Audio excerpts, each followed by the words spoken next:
ভিক্ষুক রাস্তা দিয়া যায় আর জমিদারের পুত্রবধূও যায়।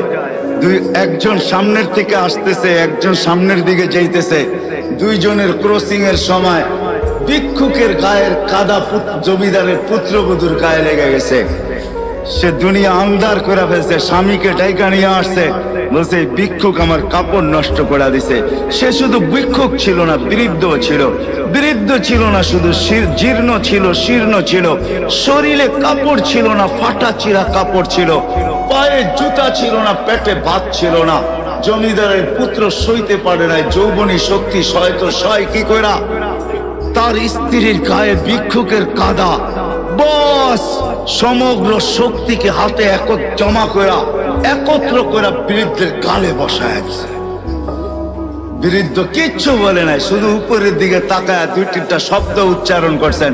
শব্দগুলা হলো ইয়া মাল্লাহ তারা হলো ওয়ুন, ও আল্লাহ চোখে দেখা যায় না।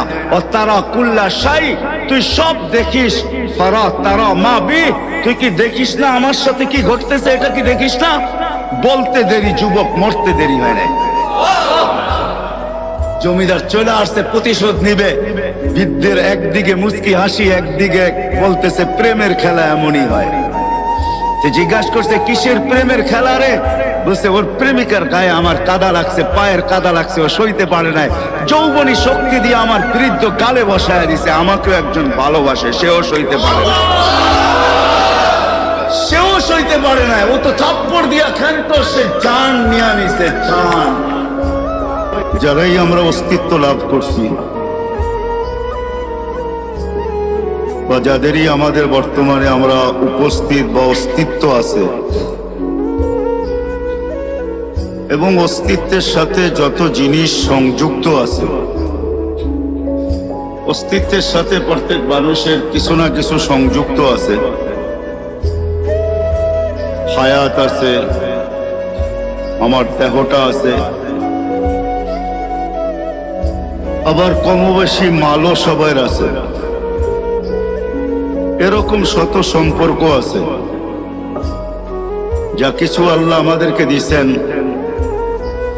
সর্বকিছুর উদ্দেশ্য হল যে প্রত্যেকে যেন আল্লাহকে রাজি করে। আমার কথা কিন্তু এরকমই হবে। সুর আমার কাছে নাই, কোত্থেকে দিব আপনাকে? কথা কাটাই হবে। আস্তে আস্তে ভলিউম বাড়বে। মাইকের ভলিউম বাড়লেই তো হলো না, আমারও তো ভলিউম বাড়তে হবে। আপনি মাইকের ভলিউম